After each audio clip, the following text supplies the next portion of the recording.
Welcome to the Marshfield Select Board meeting on May 12, 2025. I'd like to call this meeting into order. Can I have a second? Second. Aye? Aye. Aye.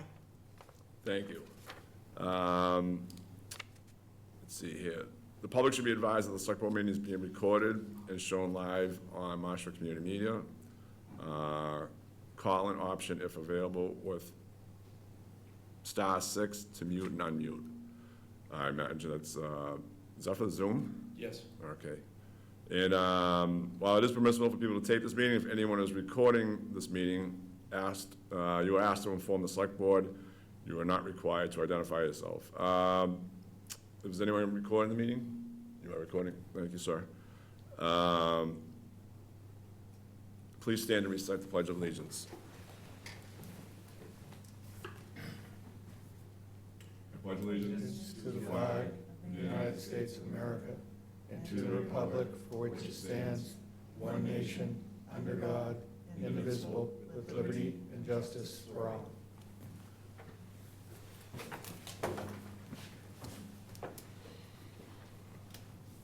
Okay, so there's a few items to address in public, but then we have a couple of executive session items to take care of first. Because we have to go into executive session, I have to declare that the open meeting may have a detrimental effect on the bargaining position of the body. I move that the Select Board vote to go into an executive session, discuss strategy with respect to litigation if an open meeting may have a detrimental effect on the bargaining or litigation position of the town of Marshfield, and the chair so declares, and to reconvene an open session at the conclusion of executive session. Do I have a second? Second. Aye. Aye. Aye. Thank you. Mr. Chairman, just note Yes. that it's the cases that are identified in the written agenda. So make that a comment that the Correct. case is written, identified in the written agenda Yes. and online. Yes. Thank you.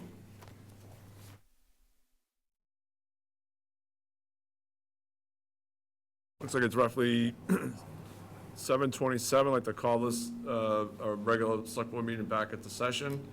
Can I have a second? Second. Aye? Aye. Aye. So,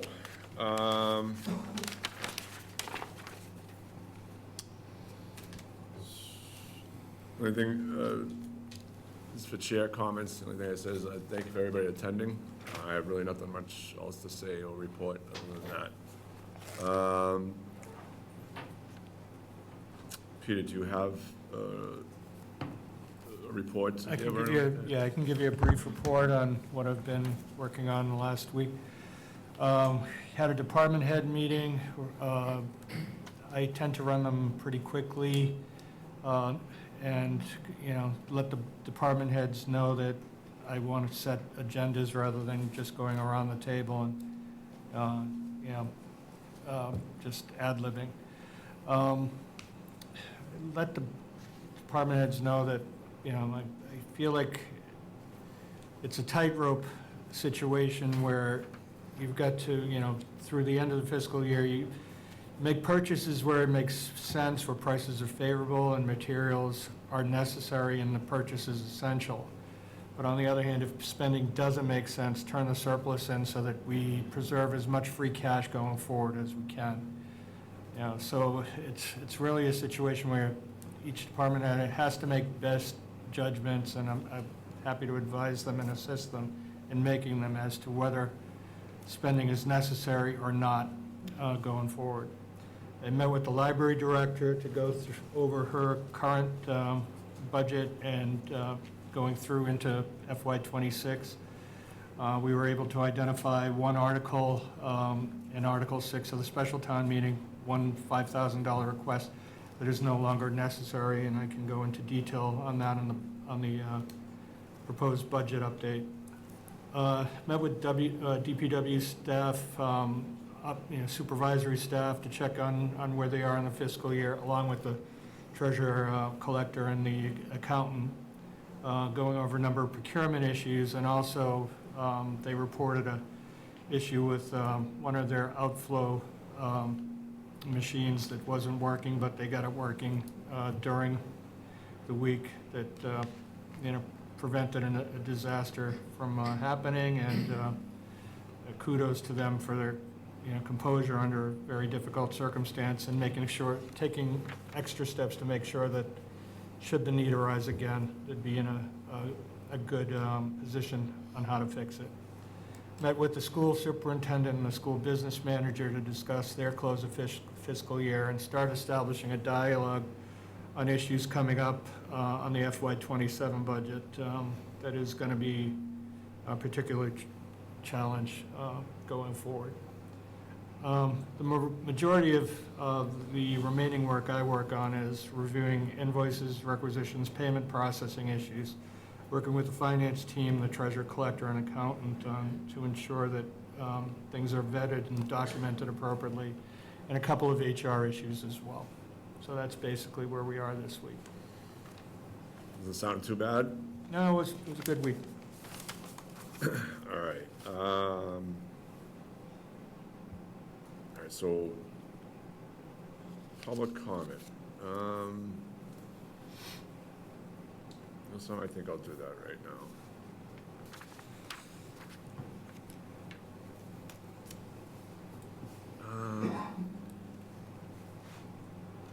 Excuse me if I potentially butcher your name here, but Grace Seibert Lock, Ferry Hill Road? Yes. Grace Seibert, Lark, 106 Ferry Hill Road. I want to speak to the issue of the Marshfield proclamations. In 1995, my son came out at Marshfield High School. He was early to be public, very highly supported by a lovely nurse named Nancy Curry, who asked him to help start a club for gay students in Marshfield. That went on to become a group of students, and then other students who didn't join but later came out and worked to make Marshfield a town that was inclusive and safe. In 1995, you may remember Matthew Shepard was brutally murdered. I was terrified as a parent. I have come to feel much safer in Marshfield over these years, and I think that the public proclamation is important. The other thing I do in the 40 years I've lived here is I'm a clinical psychologist. I worked with many families who have lost family members in the number of wars our country has had over those decades. I've also worked with many families who have lost family members to addiction. I think both those proclamations are extremely important and personal, not political, personal, to the members of this community who've worked tirelessly to build a safe and a healthy community, and to help family members. Many family members are impacted by these issues, not just the people who died, not just the people who were harmed, but their families find these proclamations very important. Thank you for the time. Thank you. Mr. Stephen Lynch, Central Street? Stephen Lynch, 50 Central Street. I just want to make a comment that if you continue to do the same things, like have the same people on boards and commissions, you will get the same results. Thank you. Thank you, Mr. Lynch. Mr. Don Clark, T-Rock Gardens? Don Clark, T-Rock Gardens. I'm also here to speak for my approval of proclamations. I feel they're very important. Being a veteran as myself, I support anything to do with veterans. I've also had friends who've struggled with opioid problems. Thank God none of them have passed on. But I feel they're very important. They don't cost the town any money, and I don't see the problem with supporting people in the town who may be struggling with these issues. I think the town having the proclamations is a good way to show our support. I also don't think they're political. I think by putting them on the agenda, that's politicizing them. Thank you. Thank you, Mr. Clark. Ms. Laura Sweeney, Marginal Street.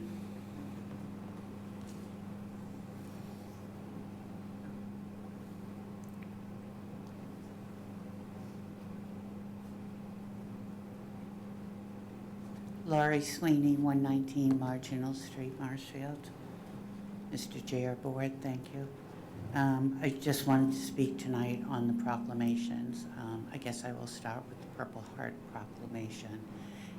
Last year, that proclamation was signed by Mr. Darcy and also former Select Woman Lynn Fidler. I read through that proclamation, and I also spoke to the National Honor Roll Museum for Purple Heart and spoke to the women in the local VA office.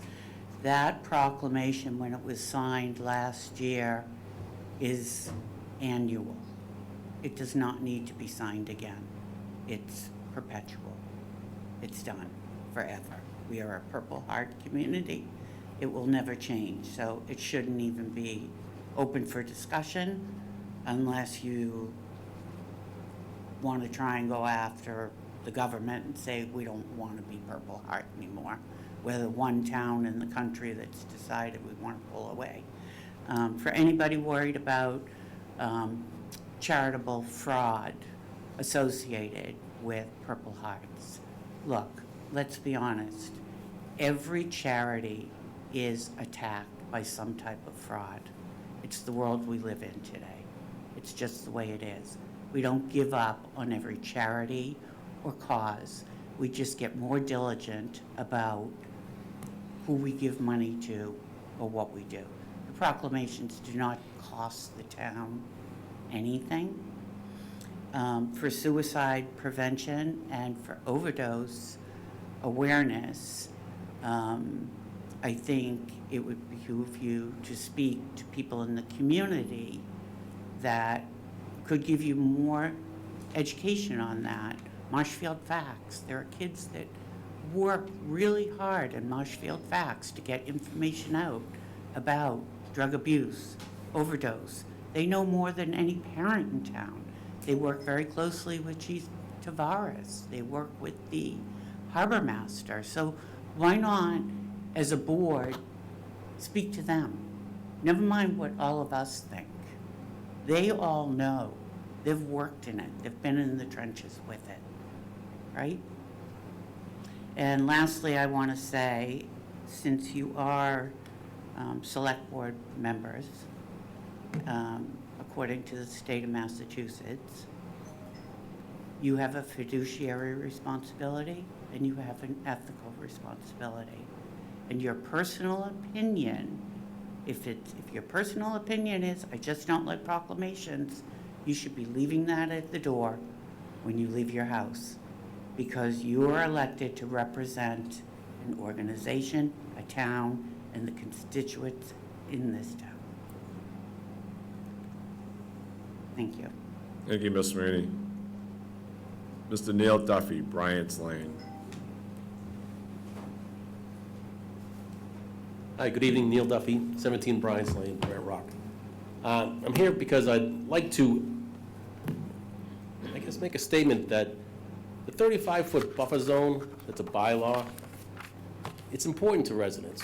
It keeps the businesses at bay. We're having an issue in Brant Rock with the Jetty Restaurant. Since COVID happened, they took over the parking lot, and it's been really intrusive and disruptive to our neighborhood. If the 35-foot buffer zone was in place, it would be a much calmer and more quieter place for the residents of Brant Rock, especially the abutters.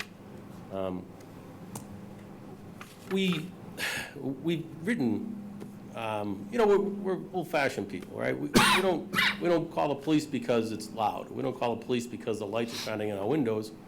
We're old-fashioned. We go to the person, Rich Vaughn in this case, the proprietor, and we ask him to sort it out.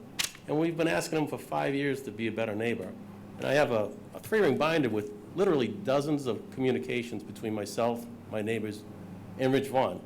And unfortunately, Rich is not a very good neighbor, and he's pretty much ignored all of us. And I'd like to enter this three-ring binder into the minutes of this meeting, May 12th, 2025. That's one thing. The other thing is, there seems to be a communication issue between the zoning board and my neighborhood. About 5 years ago, the Jetty wanted to put a patio behind the restaurant, within the 35-foot buffer zone. And my neighbors and I weren't notified. We just didn't get any notification, and so it went through. That was a long, lengthy process, and it was sorted out about a year ago. But it's happened again. The Jetty put a patio right beside the front door, right where the handicap parking was. Now, the handicap parking is gone, but there's a patio there. And none of my neighbors nor I were notified of that construction, when it was going to happen. We just weren't notified. And so with that, I'd like to know the exact date of the zoning board meeting for when that patio was approved. I'd like to know the list of abutters that were notified, and I'd like to know how they were notified. I'd like to know if it was US mail or if it was certified mail. Lastly, and this kind of hits home to me, I have a number of friends who are handicapped, and they use wheelchairs to get around. And so when I see violations of the American with Disabilities Act, it really bothers me. And just like I said, the handicap parking at the Jetty was right at the front door, the first parking spot to the right.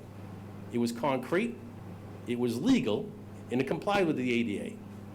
The ADA parking spot now at the Jetty is 50 feet away, across the parking lot. It's on dirt. It's supposed to be 16 feet wide. It's not 16 feet wide. It's supposed to be striped. It's not striped. And there's a telephone pole blocking the handicapped parking spot. I don't think you can make it any more difficult for a person with disabilities to get to a restaurant than what's happened at this location. And I'd like to see that addressed immediately. Thank you. Thank you, Mr. Duffy. Ellie Eastwood, Union Street.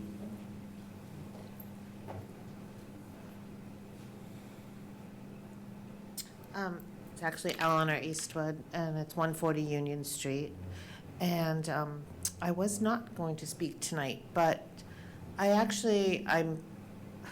a group came tonight because of the proclamations. There's many voices in town that are afraid to speak out. There's someone here tonight that has a son who is gay. He is in the high school, and he is not feeling supported. My daughter is queer. My daughter calls this town racist. She was born here. She grew up here. She would never move back here. It's so sad to me. And it's so sad that people compare proclamations to things like Taco Tuesday, Thirsty Thursday. These are supportive. This supports people in our town. So the Purple Heart is one thing, the opioids is one thing, suicide, it all ties together. Not the Purple Hearts, but the other things tie together. So it's important to make these people feel wanted, to feel supported. So this mom, her son, is feeling so alone. There is not one school teacher, not one nurse at the high school that supports the LGBTQ community. That's sad. We're not a racist town. Don't let it become a racist town. You may not like proclamations, but they do mean a lot to so many people. That's it. Thank you, Ms. Eastwood. Mr. Dan Mahoney, Acorn Street.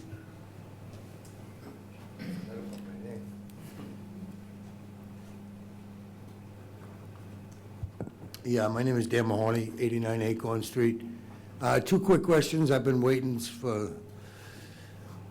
since 5:15. Anyways, first question is, I'm asking the question ignorantly, okay? I don't know how much these proclamations cost the town, okay? I'm only concerned about one of them, and that's the opioid crisis.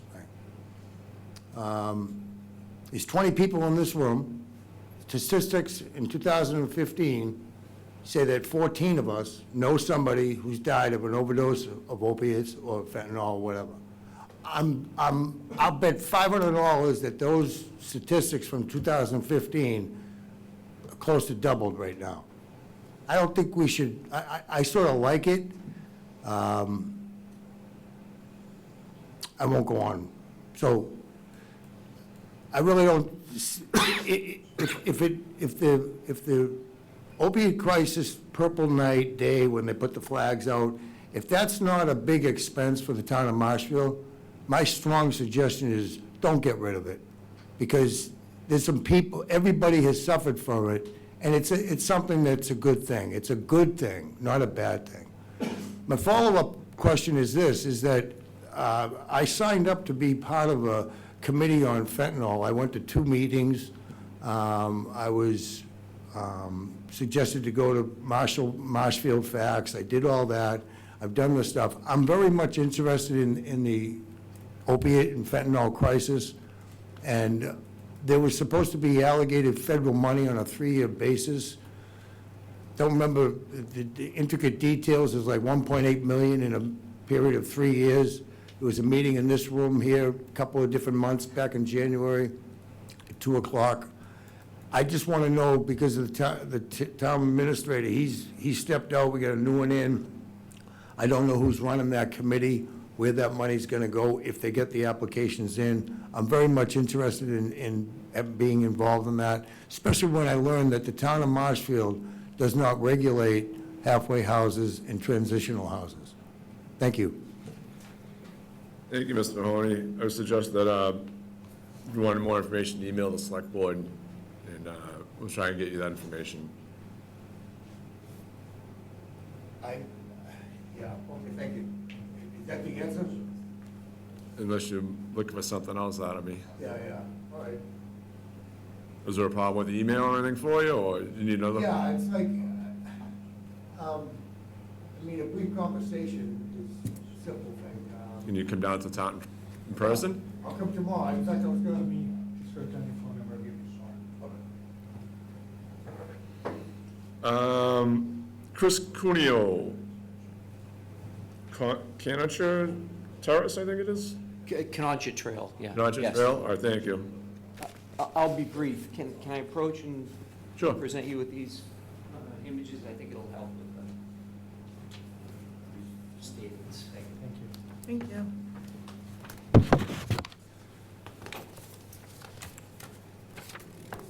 Thank you. Thank you.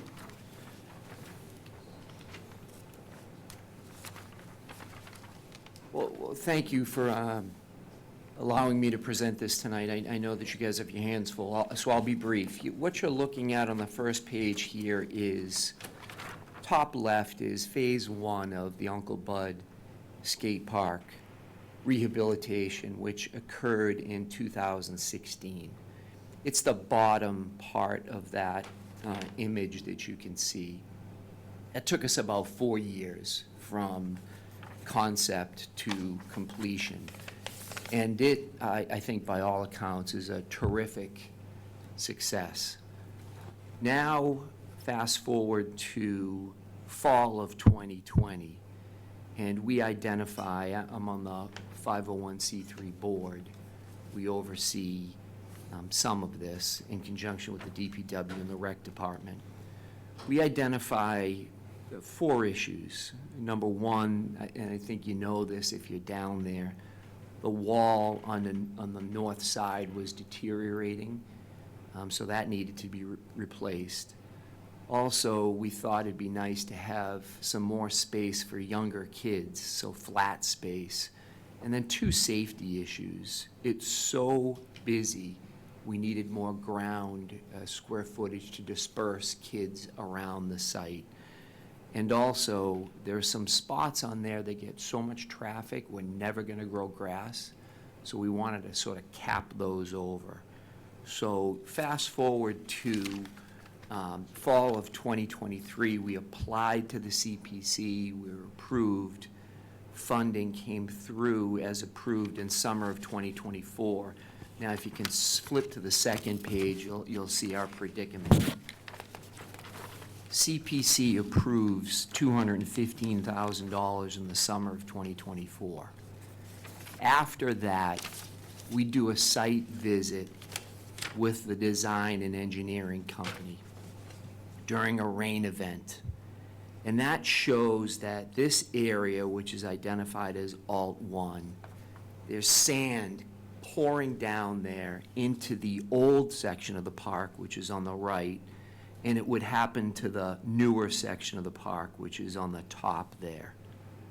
So we approached the town in the fall, too late for supplemental CPC funding. The town, our discussions with the town led to this could come from free cash. Of course, I'm not aware of any of the issues with the town at the time. In any event, we proceed under that understanding. So we signed the contract for the original scope, and Mr. Moran helped me walk through this last Wednesday. We signed the contract for the original scope, which is $192,000. The improvement for Alt 1, which is this area that you can see there, is $37,000. The total is $229,000. So we have approval for $215,000 and we have a total of $229,000. The problem is, for us, that based on the understanding that the 14, we actually added a little bit for contingency, so it's 21,276, but we really only need 14,394. The problem for us is that based on the understanding that could come from free cash, we advised the contractor to proceed, and they're virtually done with the project. So when I found out from Mr. Moran the explanation that there were budget problems and this might be, no, actually I went to town meeting and it was held. And then I contacted Mr. Moran and he was gracious enough to walk through some of the problems and challenges that you folks have. And my ask is only that that be put back in, because we really have no alternative. And had we sent them away without doing this, it would have cost 3 times as much. So, unfortunate situation, you know, very sorry that we're here, terrible timing, but we really need the 14,394. And I'm available. Mr. Moran has my contact information, as does Mr. Galvin. If you have any questions, if you'd like to go look at the site and get a in-person explanation, happy to do that.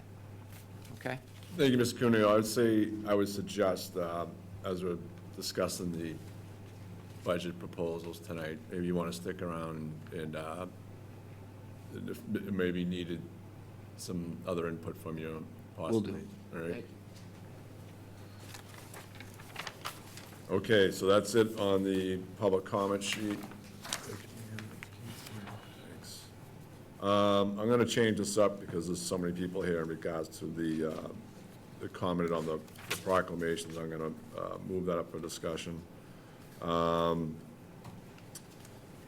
So I put this forward because obviously many of you here know the positions I took last year, and I wanted to get some input from Trish and Steve in regards to it, just due to the fact that my look at least in my opinion, is that maybe not all, but there's a few out there that could be politically charged. Not everybody's agreeable to it, and there are political overtones as well to it in regards to some of the ones that we took up last year. I had, I believe, Mr. Greg Harrison reach out to me recently in regards to it, so I thought about it, and I'm like, I'm going to have a discussion on this with Trish and Steve, see what their thought processes are, like, in regards to how do we go about this. I know Mr. Mahoney would like to keep it because he likes the fact when they put the flags out in the town green, and I believe that the proclamation for the opioid or the drug awareness really doesn't impact that. Generally, you come in, if I remember correctly, and they ask to use the space for it. and the town generally approves it. I look at it as that if there's another alternative way without the select board getting into the political sphere of the proclamations, there's another way of, if I or my other two members would like to address it, I'm open to hearing what other options are out there. At the end of the day, in regards to how this goes forward, the chair, as always, is the one that sets the agenda. So I'll tell you right now, at the end of the day, it'll be my decision in regards to how this goes forward. So, but Steve, did you have anything that you wanted to comment on or put forward in regards to the proclamations? I mean, just not one, but I guess all of them. Yeah, in totality, yeah, thank you. Yeah, I mean, I would say it's something that's not a heavy lift for us to do. It probably takes 2 minutes in total most of the time, and it's something that can mean a great deal to a lot of people. So I think that's one of the easier things we can do that has a positive impact. For the Purple Heart Community citation, I think, you know, it's something good to recognize every single year for the people who sacrifice their bodies, and that's why we can speak freely tonight, and everybody during the public comment period tonight at our meeting as well, is because of what they did. So I just don't want to send a message that you're not worth 2 minutes of our time for some brief acknowledgement and to take a moment to recognize what you did. But last year's proclamation was especially important because we needed to do that to become a Purple Heart community. So what you do is you go through the military order of the Purple Heart. You need at least the signatures of the majority of your board. You send that in to them, they approve it, and now you're a Purple Heart community forever. So that's why that one was really important.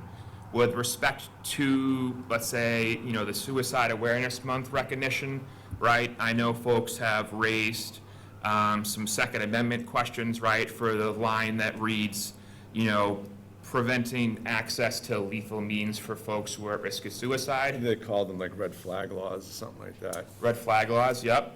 Right, but there's no amendment that's completely absolute, right? Like freedom of speech, you can't shout fire in a crowded theater and cause a panic. You can't engage in slander or libel. For the Second Amendment in this state, the laws as they exist right now is if you've been convicted of a felony or a violent crime or there's a restraining order against you, you're not allowed to have firearms or they're taken away from you. And let's say your physician, your psychologist, therapist, close friend or family member thinks that you're at a high risk for suicide. You know, we can disagree on whether that's a Second Amendment issue, but I think a lot of folks would feel like that's a reasonable thing to take that away on a temporary basis to, you know, to keep them alive. And that's something that your local police chief in this state is empowered to do. And there is a legal process to go through the courts to get that back. So it's not the final solution there. So there are plenty of options. And with respect to that and opioid awareness and Pride Month, you know, I agree that what does give these proclamations meaning is the action that follows. That's true. But I still think it's important because it shines a spotlight on some of these issues and some of these challenges. And I think if we don't do that, then we run the risk of these things fading into the shadows, and that's when stigma can take hold and shame can take hold. And once we take things for granted, that's when we start to take steps backwards. So, you know, for all those reasons, again, it's not something that is hard for us to do. It doesn't take a lot of effort. And, you know, if a member wants to vote no, they are totally within their rights to do so. But, you know, I think folks want to see if their community is attuned to them, if they're there to support them. And if we can take the stigma away, then people will feel more comfortable coming forward and talking about what their issues are, and whether your addiction issues are driven by an underlying mood disorder, you're suffering from suicidal thoughts, right? No one loves feeling sad, but it's okay because that lets people know that you need help. And, you know, for all those reasons, and it takes 2 minutes of our time, it's not a heavy lift. You know, I like having the proclamations on the agendas, and it's the little things sometimes that mean a lot to people. So for those reasons, I would support continuing how we've done them in the past. Thank you. Thank you, Steve. I see your point. I mean, you make valid points. The thing is, I mean, we know the big one for, say, the LGBTQ is flying the flag. Do you think it'd be appropriate for the town to fly the flag? No, so that's a great question. So this is something that our town council was on top of years ago. It wasn't a popular decision, but sometimes it is good to have lawyers to give their legal opinion. So Bob's advice always was that you do not want to fly anything on a town flagpole unless it's the US flag or it's the missing in action flag, Bob. Because if you fly something else, you open the door to everything. And I think it was roughly 2 years ago, the city of Boston at City Hall had this issue where they flew the pride flag and another group challenged it and requested their flag be flown as well. And it went to court and they lost. And now it's really tough to say no to some pretty bad things or messages you don't want to send. So for that reason, yeah, I wouldn't want to open the door to the point where some things could go up there that we don't want to endorse and we would have very little control over it. So I think that was prudent on Bob's part to protect the town. And again, thankfully, another municipality was kind of the case study for what happens if you do that, and it was held up in court. So no, I would not fly that on the town flagpole. So if somebody brought forward, and I know you stated, but putting someone that, regardless was LGBTQ or any organization, that if you said no to flying the flag, that you would be opposed to what they stood for? Isn't this about proclamations, though? Yeah, good point, yeah. It all ties in. Not necessarily, and if we have a ruling that we can't fly certain flags and only the American flag. But here's the thing, is that we're talking about discussion on proclamations, the whole thing is that he's making a case for it, but I'm trying to establish that, how you going to, you want to push the proclamation, but there are other areas that can also impact it, in my opinion. But we already have this flag ruling that says we can't fly any other flags. I don't know. So this is just about the proclamation. I don't know if there's a ruling on it. I think it's at the option or discretion of the town, right? So I was asked an opinion about our flagpole outside the town hall, and my recommendation for the select board, and it was a recommendation, it wasn't something you had to follow, but my recommendation was that we keep it limited to the governmental flag and the POW missing in action flag, which are traditionally flown on a governmental flagpole. And if we keep it limited to that, then we avoid all the issues of people looking to fly flags with other messages. And that seemed to be something that the select board supported at the time. So you're free to reconsider it if you want, but that just seemed a very simple way to go forward with the town's business. Bob, if you're comfortable and you think you could have more meat on the bone and better details than I do, could you talk about the City Hall, Boston case with the pride flag? I don't remember all the exact details, but I know they have multiple flagpoles, and there was at least one flagpole where people could apply to use that flagpole. And the minute you start opening that up and allowing other messages to be used, then your ability to limit that becomes somewhat more circumscribed. Doesn't mean never, because some governmental speech can be somewhat limited, but you don't run the risk of any issues if you keep your flagpole limited to flying the governmental flag. So that's what I recommended.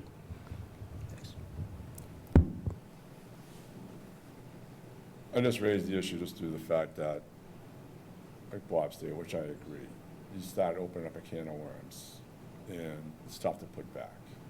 You know, it's not so much that you may not be opposed to the proclamation or whatever it is. The whole thing is, that I look at is that there may be something before you that you don't want to support, and then what do you do? As a board, we would decide at that point in time. Well, to vote on it, and that's my Correct. next thing. So do you think it should be required of the board to vote on a proclamation? I think, isn't that standard practice right now? Yes. Yes. Standard practice, but doesn't necessarily mean we have to go along with it. Well, can I have my say on the proclamation? Well, I mean, if Steve's done, if Steve, Oh, you're Steve. done. Yes. Thank you. I agree with what was said here and what you just said, that we are an inclusive community. We want our kids to feel like they're included. Having military family, I think there's something to say for being a Purple Heart community. I'm very proud to be of military family. I've lost a cousin to overdose. So I think when I see these things, it does make you feel like you're a part of something, and it may be the only time that you feel like you're a part of something. So I think they're important, and if it just takes a little bit of time, that message goes a long way. And I think proclamations come up, and we make a decision as they come up. I mean, I look at it is that you may have proclamations come up, and you're gonna have residents in town that may support them, and I think that you really put yourself in a bind, in my opinion. I mean, it could be anything from, what's the new one out there now?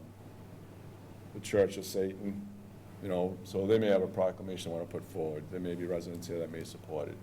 There may be abortion or whatever else like that. So the whole thing is that, my look at it is that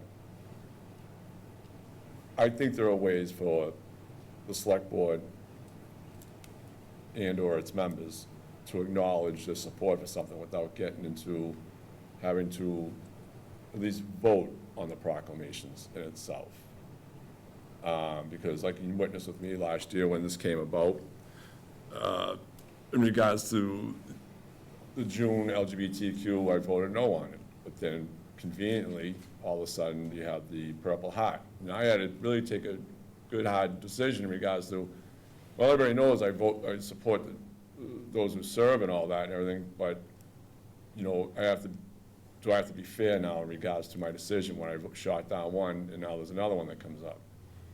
And then we had, I think in September, another one was controversial, Steve brought, was the overdose and, I think, suicide awareness, which had some politically charged bullet points in there.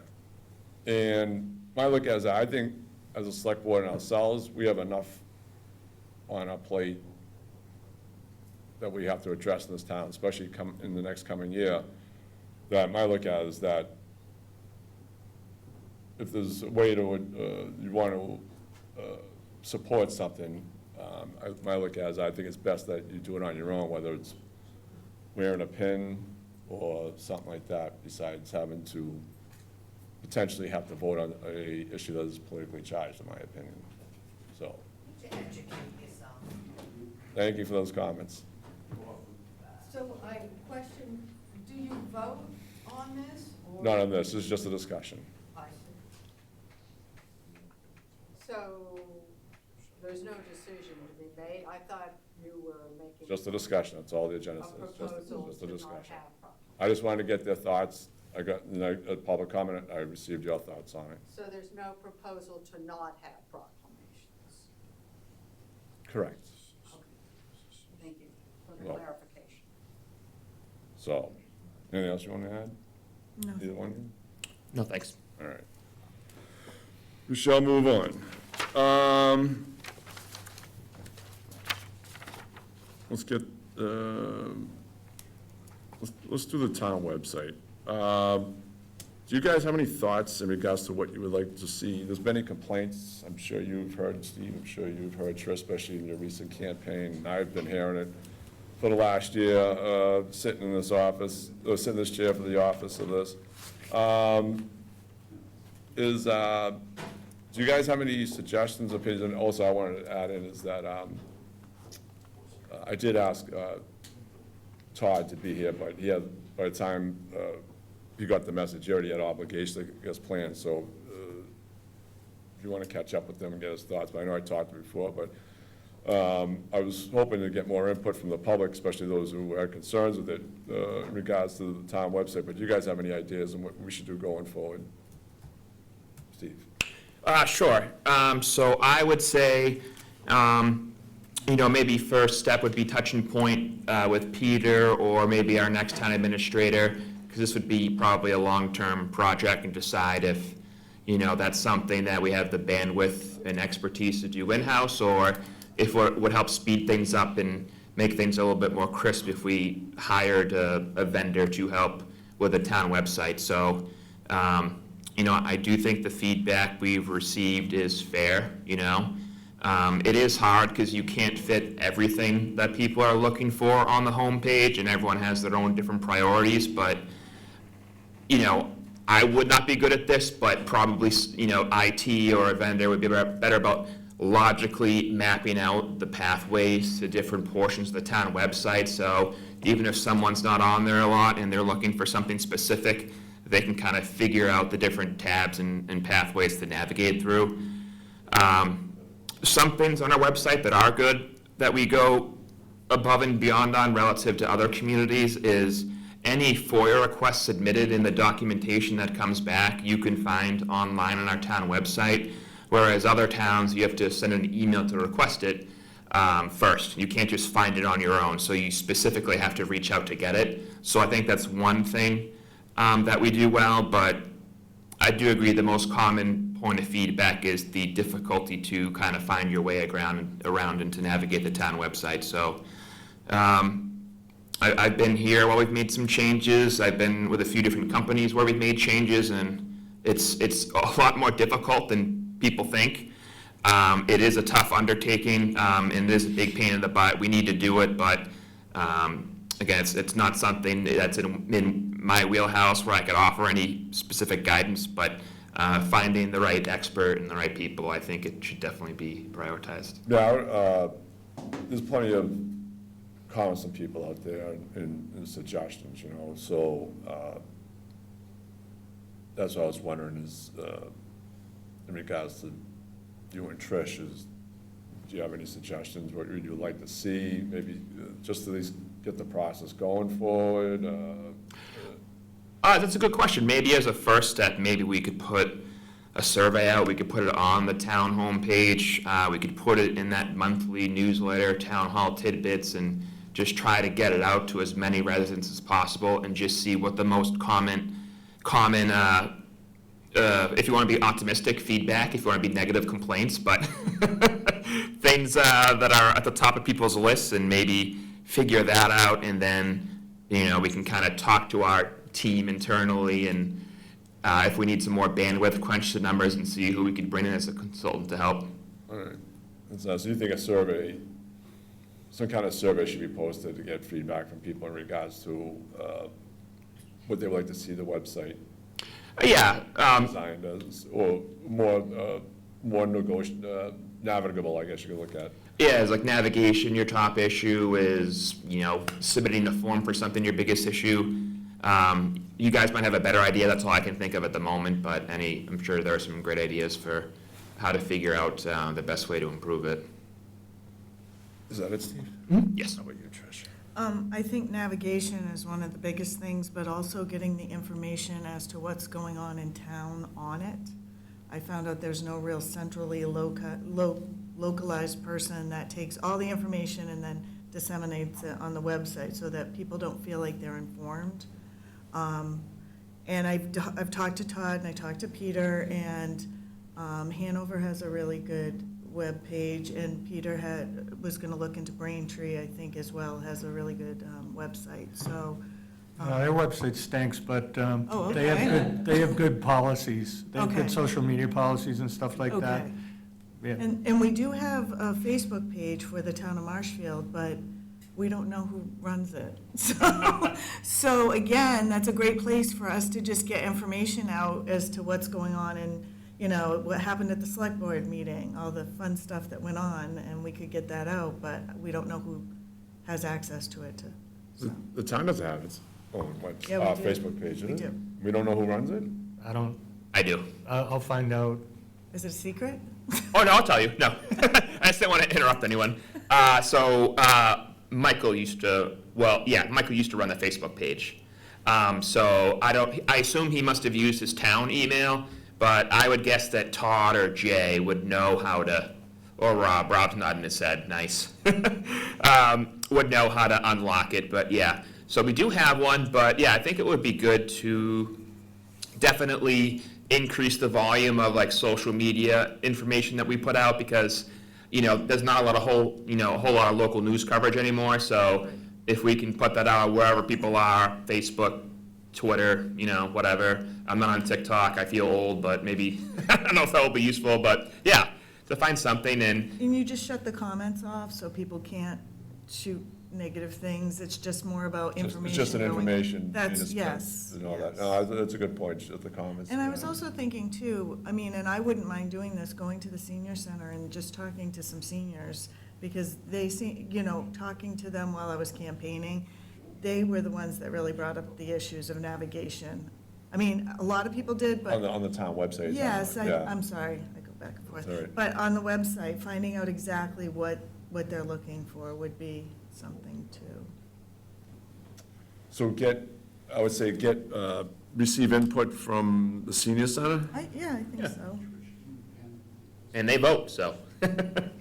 The thing, in meeting with Trish today, she really, illuminated the problem with, we have to identify who's in charge, and how do we best, act as a conduit for what gets onto the website and getting information out to people in a more effective manner. And even, what we talked about and what you just raised, even if we're doing Facebook, we're two modes of mass communication behind, because Instagram and TikTok have surpassed Facebook and so forth, but at least we can get into the 2010s and, only be 15 years behind. So, it's, there's a lot of things that I think I owe you some answers to your questions today about who we would go to, whose job description it's in and so forth. And if it's not there, with some options for the board to consider in assigning it and getting it done. Good. Is there, in discussing all this, especially getting like news and information out in a relatively timely manner, I guess, do we have an app as our own for the town?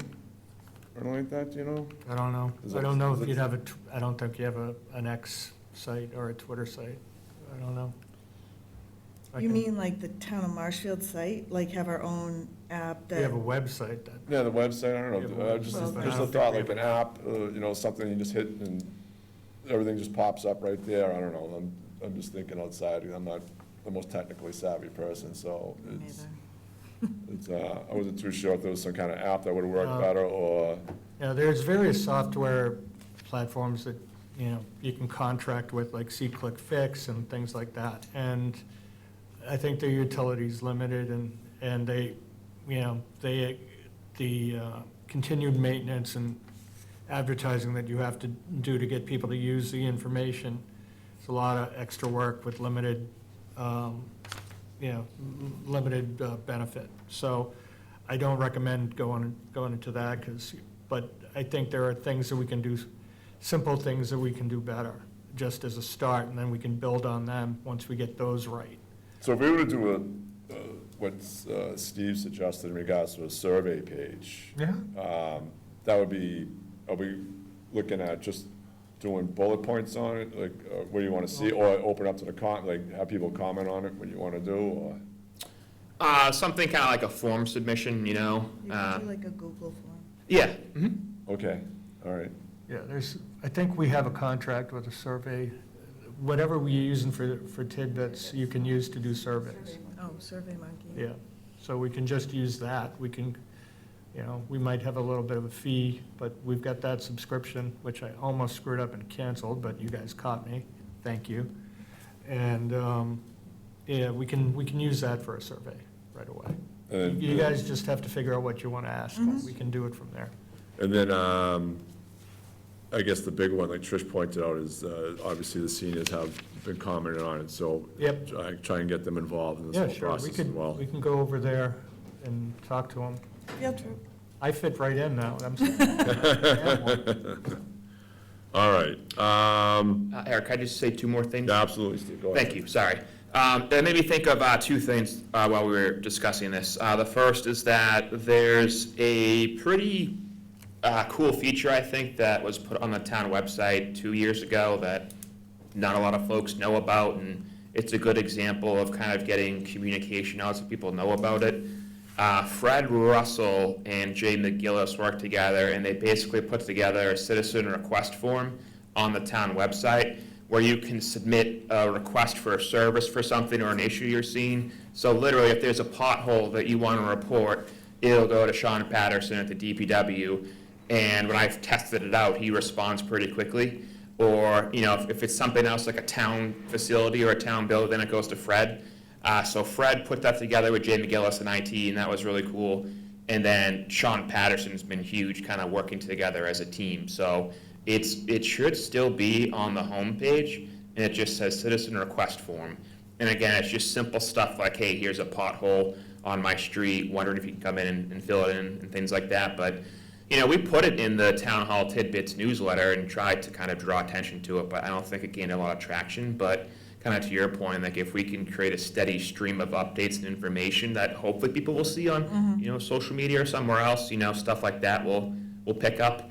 And then I think this is within the vein of our conversation on the agenda, but if it's not, feel free to correct me, Peter. But, and again, like I would want to take more time to think about this, and I don't know if this is in the budget either, but some towns have hired like a PR firm to help with their communications. So, you know, I think some people would appreciate that if we're able to kind of pull that off and, you know, deliver that effectively. But I think it would help too, because we only have so much bandwidth with, you know, all the projects and meetings going on over the course of the day. So that might help. Yeah, Or even that's not a like bad a idea. part-time person, or Yeah. look at students, or something like that. Yeah, no one over the age of 30 doing social media. Okay, anything else, anybody else have anything else, Trish? No, I'm good, thank you. Okay, anybody in the public? Let's see, let's go with number 2, vote on town administrator search process. Okay. So I provided a memo that outlines what my recommendations are on this process. Having been through it myself, having participated in doing searches in other communities, I'm recommending you take 2 steps. The first would be to recruit a search committee of 5 to 7 individuals. They can be department heads, residents, business owners, you name it. But you want to get a cross-section of the town that can weigh in on screening the candidates and in doing the initial interviews and then picking the finalists for you all to choose from. I think this ensures that that you're capturing what Marshfield wants in a town administrator. You're doing outreach, you know, you're not just doing this on your own, but you're taking input from the people that you're elected to serve in choosing and in choosing finalists for this job. You know, I think you guys have your plate full just with your day-to-day responsibilities. To ask you to conduct a full search and screening process on your own is too much. And a search committee increases public input and thereby increases the trust in the process. You still have the final say on the hiring. You know, it would make sense to have a member of the board on that search committee. You can choose to do that, you can choose not to do that. But you're gonna be looking for people that have worked with the town on various issues, have served on boards. You may want, you know, people from other elected boards or appointed boards. I've seen fire chiefs, police chiefs, school superintendents, public works directors, former select persons, finance committee and advisory board members, and then just general public folks, all serve. You'll know who you have in mind. You should, cast a broad net and see who's interested and make those appointments. So that's one facet. The second, I think it's important for you to hire a consultant to assist the search committee. The job of the consultant is threefold. One, they're going to go around and gather information from you and from other people in the town and get a profile of the town, get an idea of what the issues are facing the town, what the priorities of the people of the town are looking for in service from a town administrator, and identify what kind of person or what their priorities are, so that somebody applying for the job knows what the community is looking for. The second thing that they're going to do is they're going to provide information on the candidates to the screening committee and to the board. The people that there are only two primary groups that do searches in Massachusetts, and they see the same candidates over and over again. So they'll know their strengths and weaknesses. They'll see, they've seen them before. And so they won't waste your time with somebody that maybe looks good on paper, but is shading some facts. They'll have the full background on people. The third thing they're going to do is make sure the process is done right. Everything's documented well, that there's, that the meetings are held appropriately, that the questions that are being asked are appropriate, that the documents, if there's scoring or rating of candidates in any way, are kept appropriately, so that if anyone were to challenge your process, it would be upheld. So, again, there are two primary companies that do this, or two primary entities that do this. One is Community Paradigm out of Plymouth. It's run by Bernie Lynch. Full disclosure, I have worked as a consultant with Community Paradigm. I did the health search with them. I did the Tisbury bylaw on town administrators last summer there. I believe I talked about that during my interview with you.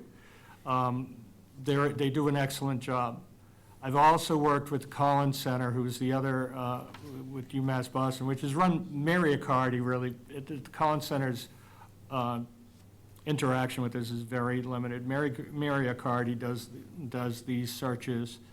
I've worked with Mary on a number of different issues over the period of time, over the last 15 years. Mary was the interim HR director in Braintree when we went through the transition from town meeting to mayor, form of government in Braintree.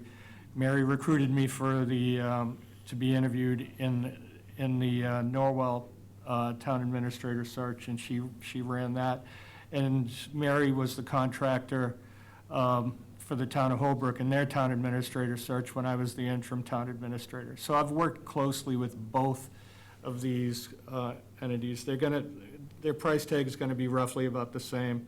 They both do really good work. I think you should, I hope that they're both interested in talking to you, and I think you should interview them and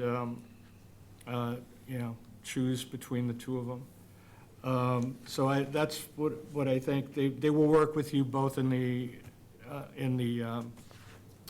they'll work with the search committee, they'll work with you, and they basically follow your direction as to, what you want done in the process, but they'll make sure that it's done appropriately. I'm happy to answer any questions about the search committee and the consultant as well. So Peter, all right, so you're recommending to us two possible entities to oversee this with the participation of the residents in town. And you suggest that we bring in both parties? Yeah, I think you should invite them both in to meet them, to see which one's a better fit for you. They have different styles. They both do excellent work. And you want somebody that you're going to be able to get along with in this process, that you trust, that sees, that is going to follow your directions, give you the information that you want, and that, that you can work with. You want a good working relationship with whoever you pick, because it's an important role for you. All right, so I guess this part is where we're discussing in regards to communications to the town, and getting the word out to people in regards to their participation and all that. So, do you have I guess you could look at an established profile for people, so if they're interested in being on the search committee regardless of who they are and all that, regards to their backgrounds and all that, so like, if they were interested, they can just key in the information in regards to it. Yeah, we Is that could something that we should do, or? Yeah, we could put something up on the website, and we could go out to WATD too. And if I can find out how to do it on Facebook, we'll do it there. But basically, what would be, you guys set the meeting that you want to make the selection committee will be the deadline. But they can basically send a letter of interest to you by email, saying, I'm interested in serving on this committee. This a few sentences about their background. You're probably going to know most of the people. And you may have people that you want to go out and outreach to and say, hey, I think you could do a really good job helping the town out in this situation. Would you be interested in serving on the search committee? So it's part of an outward solicitation. And then, you may have somebody in mind that, you would want to bring on board. So you'd urge them to apply to. All right, so it says we have a discussion and vote on this, but I'm gonna look at that, we shouldn't be voting on this at the moment, just due to the fact that, one, we gotta figure if we're gonna go with a professional organization to oversee the search, right? Mhm. And then we gotta figure out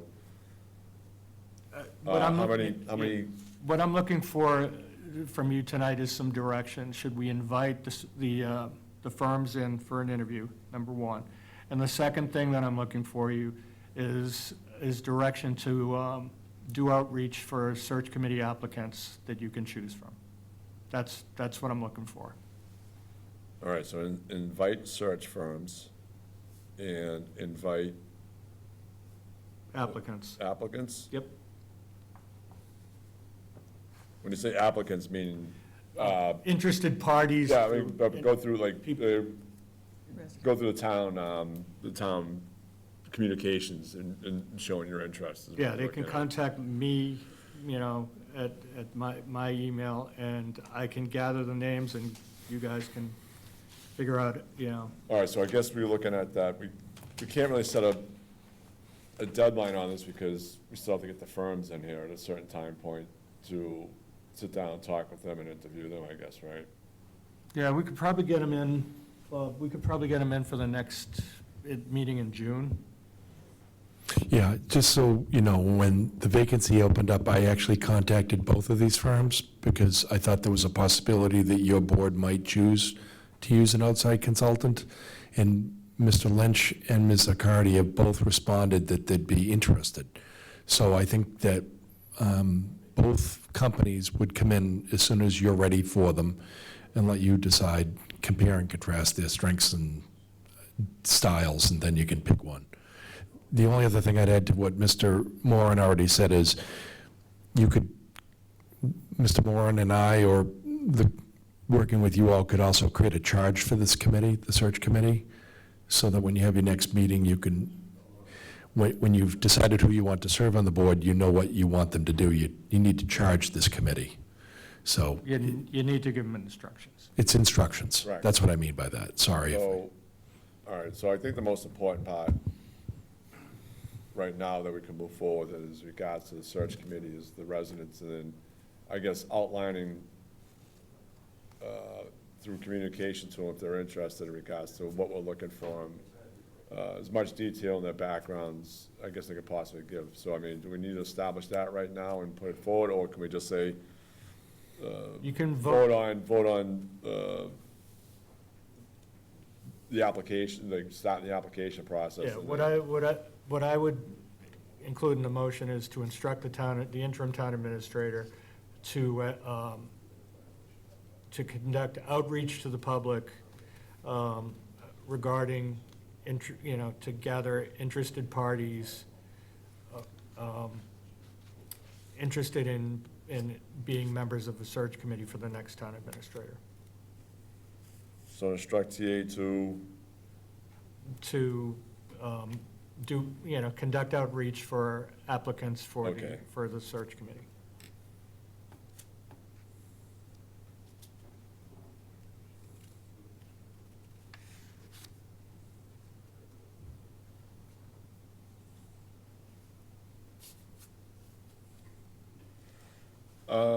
Steve, would you like to add anything? Please, yes, thank you. Peter, so in the past, I mean, how specific do you think we should make the composition of the committee? Because when we've made committees in the past, it might say, all right, we're gonna have this department head, someone from this department, and, 3 residents from the town. I mean, how specific do you think we should get with the slots when we create the committee, or would you just leave it open? I think you leave it open. I think you don't go in with any preconceived notions, see where this leads. Because you might get people in that you didn't think of, and they could be awesome. And so just leave it open and see where it goes. But also, I urge you each to think of, who would I want on this? Is there somebody from the Chamber of Commerce? Is there a department head that you like the way they do business, that you think they know the town well? Is there a resident that you really respect that you think you should have on board on this?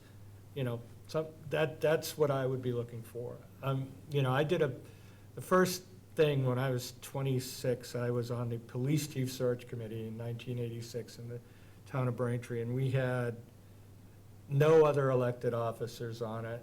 And I was on there because I was on the personnel board.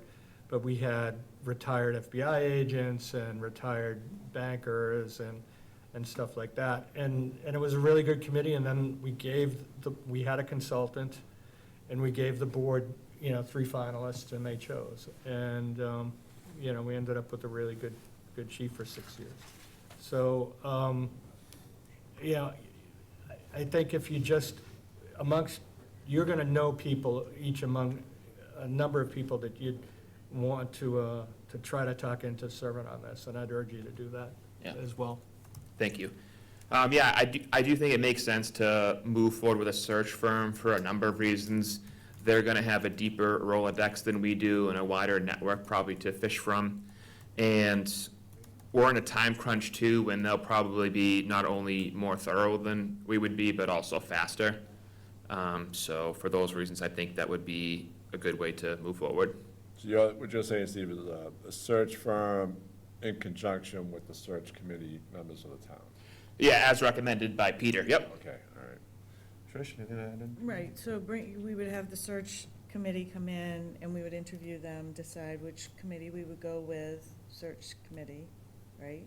You'd pick the Search firm, Yeah, sorry. search firm And then we would have the committee, then when they had applicants come in for town administrator, the committee would decide.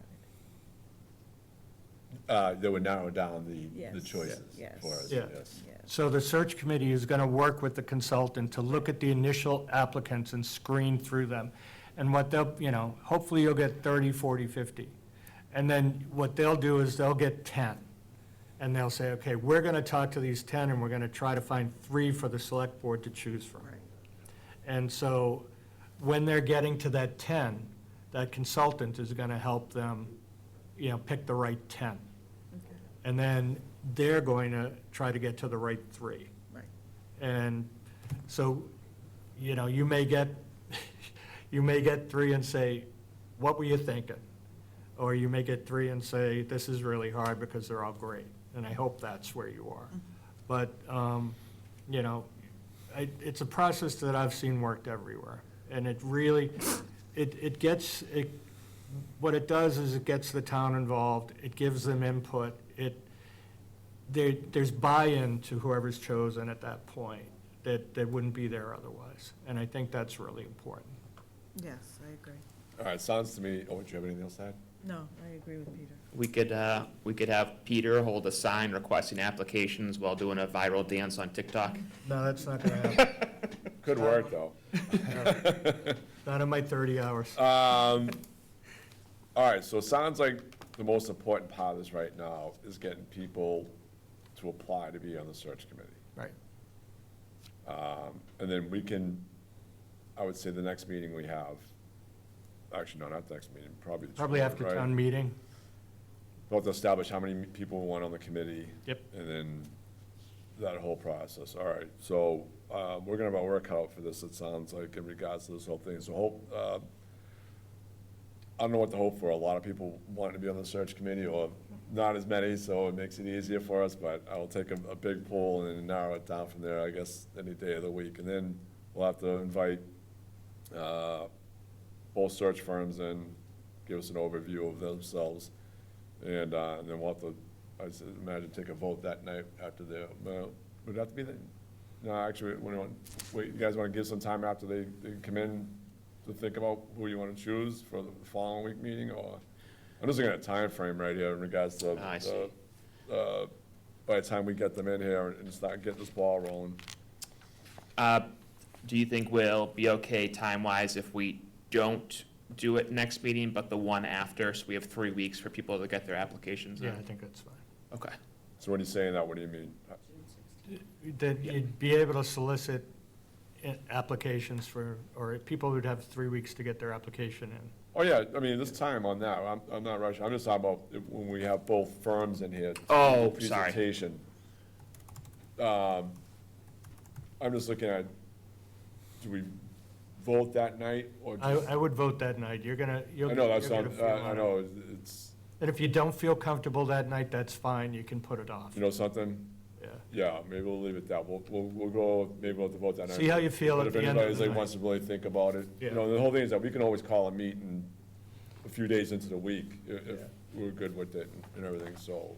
Yeah. We have to act on it, there's no doubt about that. We could have Peter reach out, and as long as we've got an answer before Thursday at 4 PM, you know, we can just say discussion and vote, and if we're not ready to vote, we don't have to vote. Yeah, no, absolutely. So, okay, so here's what I'm gonna put forward as a motion. Instruct town administrator to conduct outreach for applicants of search committee. And should I add anything with the firms, or And also to invite the two, name the firms? yeah, Community Paradigm and the Collins Center for interviews. So the Collins Center for Public Management, Yep. And Community Paradigm. might as well say the whole thing, University of Massachusetts, Boston, and then,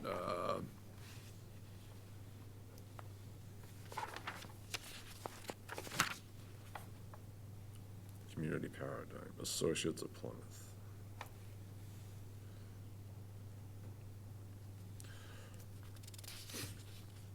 Okay, so as the motion, I will put forward, instruct town administrator to conduct outreach for applicants of search committee and to reach out to Community Paradigm, Associates of Plymouth, and Collins Center for Public Management at the University of Massachusetts at Boston for a future interview before the Board of Selectmen.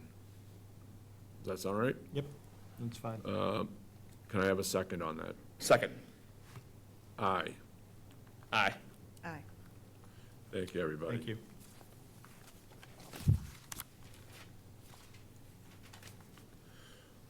Okay, discussion and vote on Labor Council search process. So, yeah, absolutely, Trish, what would you like to see?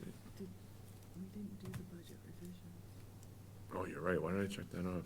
All right, let's almost keep on with the search process, and you got a good highlight there, so. Discussion and vote on Labor Council search process. So, Peter, is this gonna be something similar, or how we work on What I this would- matter? So what I would do on this, I would suggest we put out a request for proposals from labor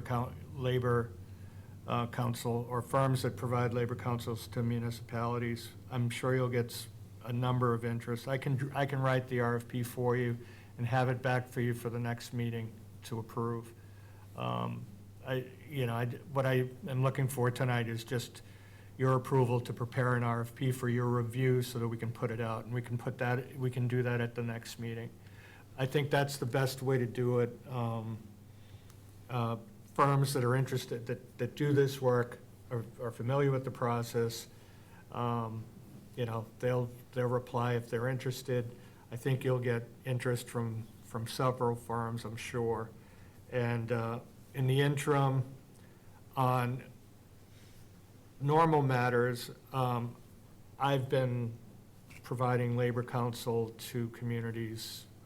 I've been involved in labor issues in communities since 1985. I can cover the normal stuff. If there is something that is advancing to a sensitive area, I could give you or refer you to labor counsel that Attorney Galvin has used most recently as well. Kate Federoff, I think, knows issues in the town, and she could be helpful if I believe it's. Yeah, on an interim basis, Yeah. you're saying. If it's something that requires more time than I can give it. Okay, so. But I can like hold things together in the interim of So and grievances and CBA stuff for decades.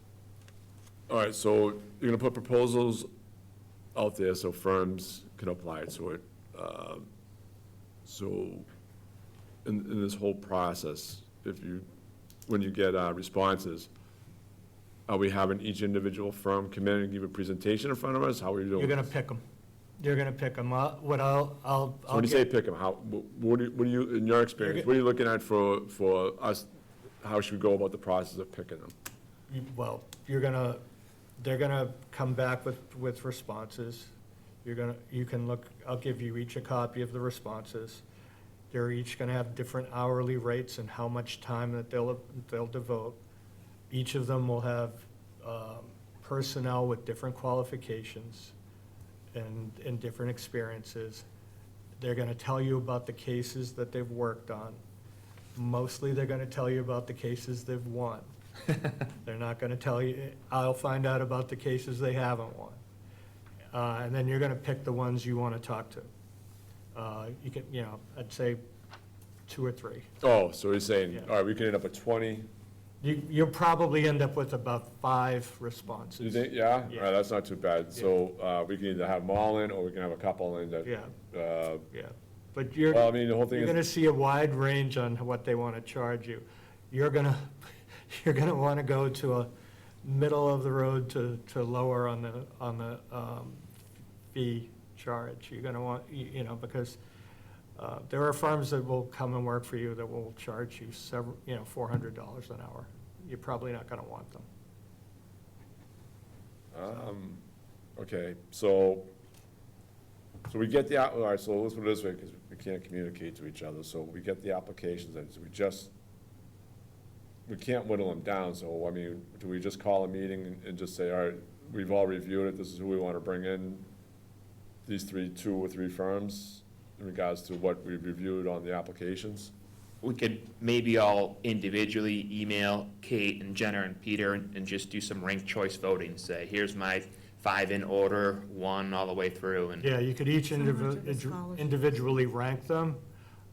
I would tabulate, and then I would advise you, what the rankings were, and then, you can come back. And again, if you're all hitting the same people, you may only be wanting to talk to 1 or 2. But if you've got like different third candidates, maybe you open it up to all 5. And we keep it to 20 minutes instead of a half hour, and maybe, and so forth. But you wanna, you wanna whittle them down if you can. Okay, so,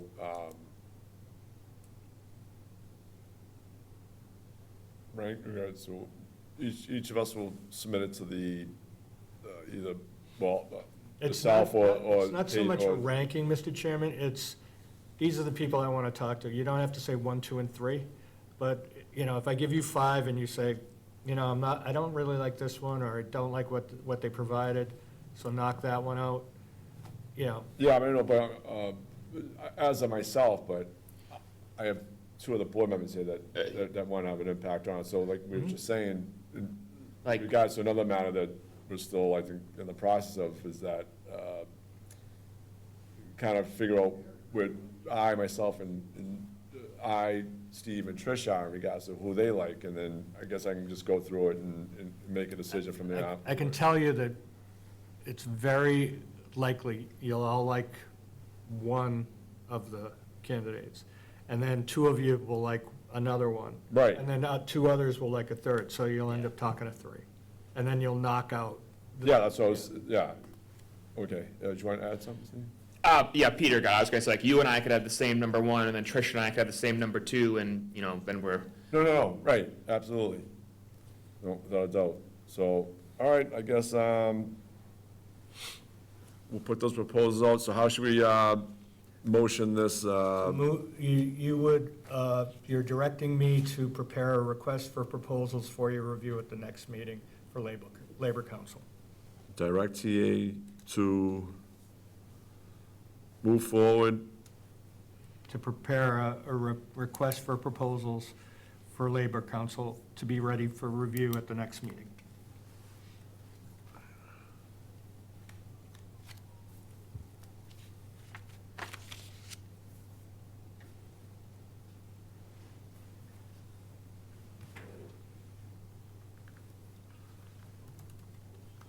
Okay, motion is as follows.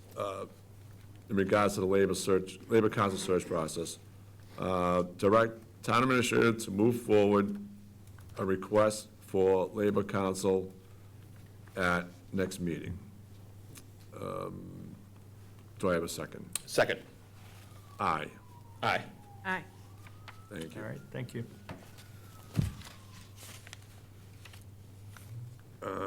Okay, the discussion and vote on town budget revisions. Okay. Again, Mr. Chair, I'm just updating you tonight. I'm not expecting you to vote, but I am suggesting revisions to my initial proposal. I'll skip ahead to the skate park, as Mr. Cuno has been waiting patiently at this point. But I did have a phone meeting with proponents of the project and with the recreation director, who informed me of the urgency of the request and the absence of other options available to them. The project is underway and near completion, and while it was underway and well into the process, additional designs work to ensure safety and durability were identified. Really, they were at the only recourse available to the people advocating for this project at this point is a free cash article.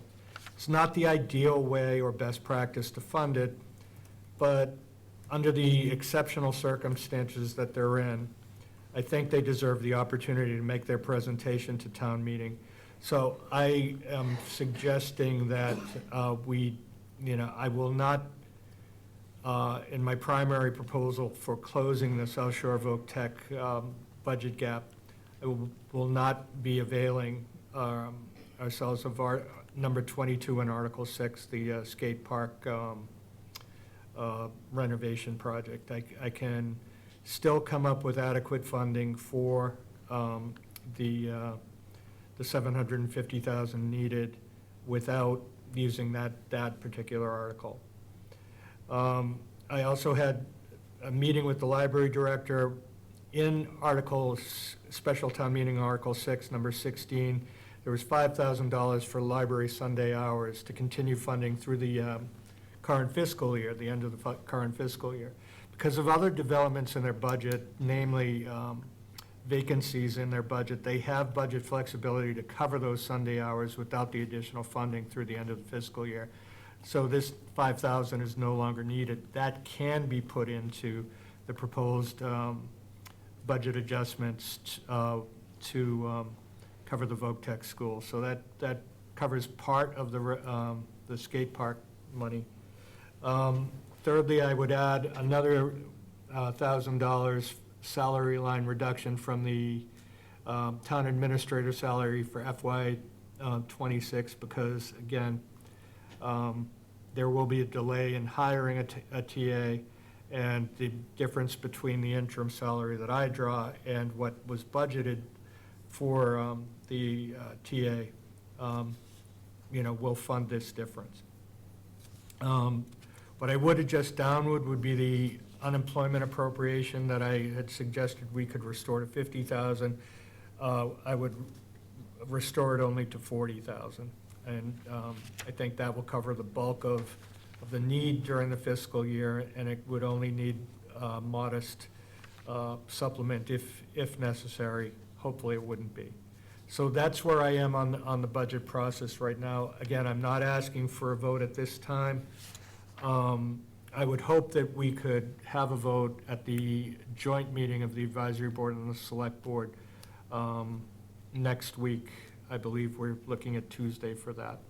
I'm happy to answer any questions about this at this point. On the skate park, I understand the thoughts that this should be CPC funded. So could we, this would be funded in another way to finish it off, potentially. Yeah. So can we, in the next cycle of CPC applications, can we put in for it to recoup that money that, from free cash? So I'll look into it. I don't think that's possible. I'll look into it, because usually the CPC money has to be directed towards a project that hasn't been started. I don't think we can replenish in this circumstance, but I'll call Stuart Saginaw, who's the CPC expert. He wrote the community preservation law, to see if it's appropriate, but I think he's going to tell me that you can't do that. I wish you could. Yeah, because I was reading the law, it was the same, it's one thing that we're talking about, the DPW in regards to the playgrounds. There was all funding, but the whole thing is that you can get that funding from the CPC in regards to replacement of parts, and it was pretty broad in regards to what you could do in the CPC in regards to Largely, playgrounds. yeah, it's I don't even think the DPW even put in for it in the CPC, I think they just expended it.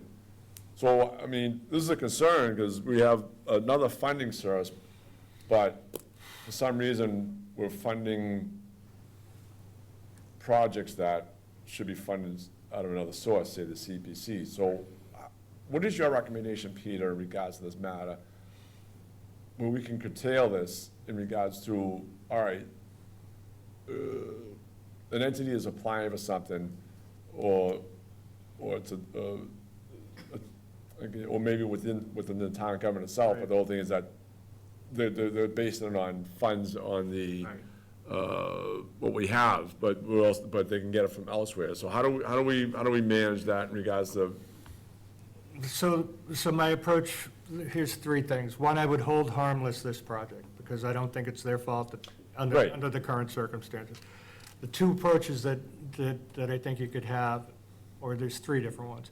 One, you could do rolling CPC applications. Now, Braintree doesn't, like, Norwell bundled all their applications in October, and so the CPC would sit down and review all their applications in October, and then you'd go forward at town meeting with those recommendations. Braintree does them on a rolling basis. So when you say rolling, what's a rolling basis? If you come in December with a project, and they decide to fund you, they'll fund you, and the council will act on it, and so forth. So they take them as they come in, rather than bunch them in October, and if you don't make this deadline, you're stuck until next October. The second thing you could do is 2 application periods, so that you're going to have a supplemental in the fall. So CPC could do October and May, so that if somebody's in this situation where they need supplemental funding, they could go for a second bite. You could make it unusual and say it's just because of unforeseen circumstances or something like that. So you'd limit the number of, that would go, for the second time a year. But you'd give people a chance that had something happen after the deadline, to come in and get funding from the right source. So that would help keep projects in the right buckets. All right, so on the skate park, Yeah. is it an issue that the rest is being funded out of another funding source because they missed the deadline, or is it the fact that somebody decided to fund it from another funding source instead of CPC? No, I think they were past the deadline and this was the only solution available to them. I don't think it was a situation where, we won't bother with CPC. They would have had to wait till next October. And so you've got a facility that would have been pretty much shut down until the next CPC cycle. And that just, for those reasons, funding it this way, funding it through free cash makes sense. I have seen town funding mixed with CPC funding in two different scenarios. One, at the Sparrow School in Norwell, CPC money was used to do historic preservation on the windows on the Sparrow School, while the rest was done with town funds. The interior was renovated with town funds. And the second area is the Braintree Fire Station. Again, the front, the bulwark of and the brick is scheduled to be restored with CPC money, and the rest is going to be due through town funding. So it's not impossible to use two funding sources. It can be done. It's just for unusual circumstances, and this is a very unusual circumstance that was beyond the control of the proponent. So, but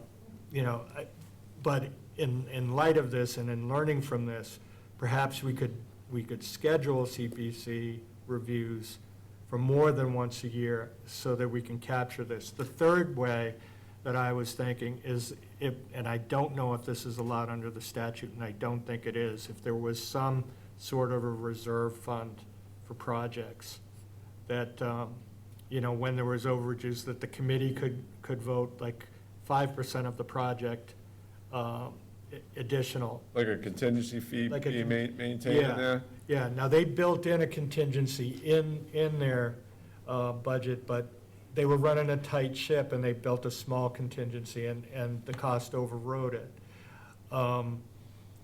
And so that's the alternative, is to always price high on these. That's a fourth alternative, always price high on CPCs so you don't hamstring projects that have unforeseen overruns. But the thing that I want to look into is I will look into whether or not town funds can be replenished with CPC. I don't think that's the case. But the second thing would be to see if it would be possible to do two reviews on CPC projects, during the course of the year, so that you can address this situation more efficiently. Yeah, I mean, I just look at that. I think it's insane. It would be insane for the state not to allow you to recoup that money in another way. But, until you find out otherwise, if we can or not, which hopefully we can recoup it, I would say that, either a contingency fund as a backup, or I guess the only alternative to avoid the situation is to put more on the plate in regards to the project. Right. And then, something, if it doesn't go over, then it gets returned, so. Because I mean, if you're gonna take this money out from the town's funds in regards to use it, this could really, I look at it as, really throw things off on you, especially when you need the money and everything. So, Steve, you have anything else to add? Yes, please. So Peter, the community you mentioned earlier that does the CPC funding on a rolling basis, their structure is they have a town council or a city council. Yeah, and so that allows them to do that, more. But the town of Phillipston, which is a select board, they did rolling. Really? Okay. Yeah, they did it during the course of the year. So, because there's not much going on out there, quite frankly, so, but they took the applications as they came. So I don't think it was because of the form of government, it was just the way that they chose to do it. Okay, thank you. Yeah. And I know I've asked you this question before about our audience is 50 times bigger than it normally is, so I thought it might help to ask again to try to maybe minimize the confusion as much as possible at town meeting. So on June 2nd, could you just walk us through the process for the rata sheet? Sure, so what will be before the town meeting on June 2nd are a series of amendments to our financial articles that were recessed at the most recent town meeting.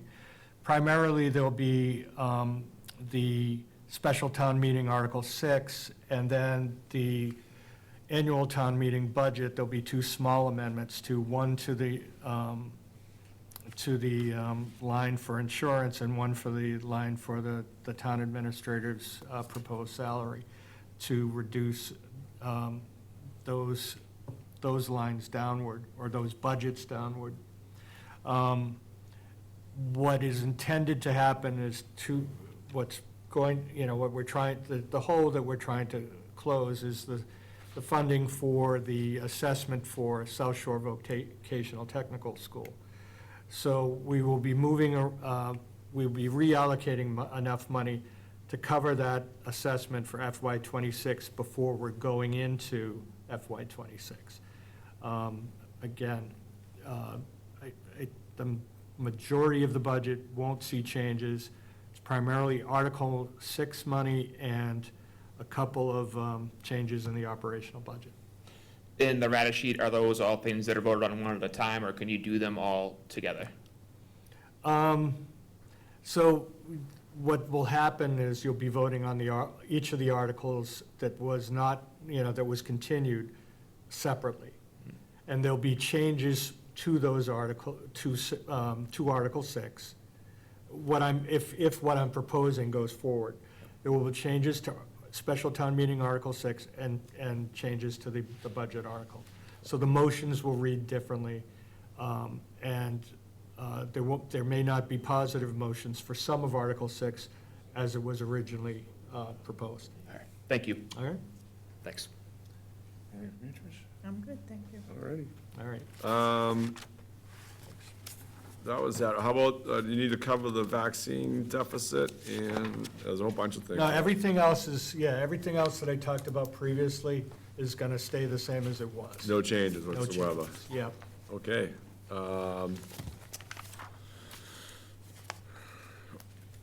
So you're not looking for a vote, we should wait until the Select Board Advisory Board meeting to take. Yeah, I want to make sure that, I hope, it's my hope that both boards can go, present a united position on this so that the guidance to the town meeting is clear. I'll be sharing both of these memos with the advisory boards prior to the meeting. I wanted to share them with you first. I appreciate that, Peter. All right, let's see, number 4, discussion and vote process for signing warrants. I don't know if we need to vote on it, but I know I had the discussions with Peter on this, and I believe Kate and Jenna in regards to the warrants, because I'm not a big fan of signing things electronically. I'd like to see it in front of my face and put my own John Hancock on it, so do we have this worked out, or? We haven't worked it out. I just, And then excuse me, Peter, and the reason I brought this up was just through the fact that it always seems to come in on a Wednesday or Thursday, and I'm trying to nail it down so it's in front of us, at least when the paperwork to be signed, the documents already, so we don't have to make a return to it, but I believe I saw on YouTube you guys electronically sign it, so. So, again, this is one of those things that different towns can do it differently.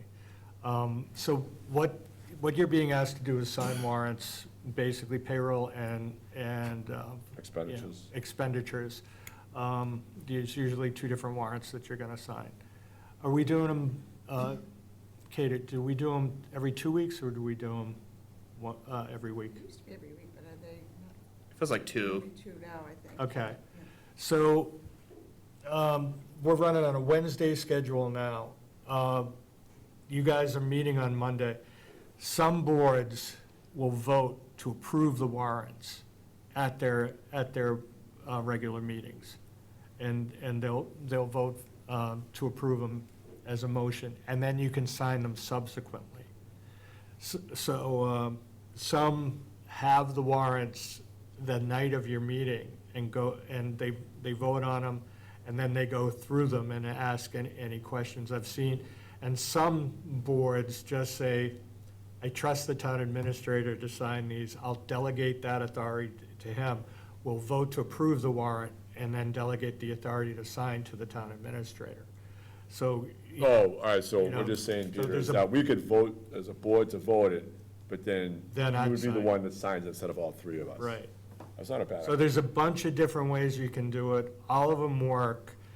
You know, if it's easier for, you know, we can get the warrants for your review during the week, and then, or, you know, the thing is, I just want to make sure the timing works for the finance team. Right. And so there'd be a hitch initially, but then I think we could get it down. So if you know, if you want to, I think we can come up with a process that's better for you. I want to talk to the financial team Yeah, yeah. and see, you know, how we can do it, still meet their needs, but meet your concerns too. But I think the best way to do it is to have you vote to approve the warrants, and then, you know, the thing is, I would have to get them to you before, you know, either that or you know, I can figure out a way to accommodate your concerns. It's not so much teaching it, I just don't like Oh. Yeah. electronically using my signature. I'd rather have the document in front of me, I'll sign it, you know, so. All right, so there's no vote on this, you're gonna look at it. I'm gonna look at it. And then maybe. Try not to drive the accountant and the. Yeah, no, I don't treasurer collector wanna crazy, upset or the apple cart, you know, but Yeah. I mean, I do like the suggestion you brought forward, that maybe we vote on the warrant at a meeting, And and then then you have can me sign sign off it. on it. Yeah. I think that simplifies a lot of things right there, in my opinion. All right, so no vote on that. The next item, okay, this is a big one. So discussion and vote on options at the failure of override ballot question. Okay, again, yeah, this is just a discussion at this point. Again, I'm not asking for your vote, but I'm just putting on your radar that the repercussions of that failure of a vote on the FY '27 budget are gonna be significant. You'd have to absorb a significant amount of money. I think it would be at least 750,000, if not more. And your initial, you know, on your assessment without the override. I'll get you the numbers, you know, beforehand, but it's gonna be a significant hit on the budget, so. When you say a significant hit, are we talking, what are we looking at, 750? right? Probably what, I don't know exactly, but I believe it's going to be equal to what your assessment is this year on top of your assessment. So instead of paying 750, it'd be 1.5. I don't want to mislead you. I will follow up with the exact number. But I think it's a significant amount. It lost by a small amount.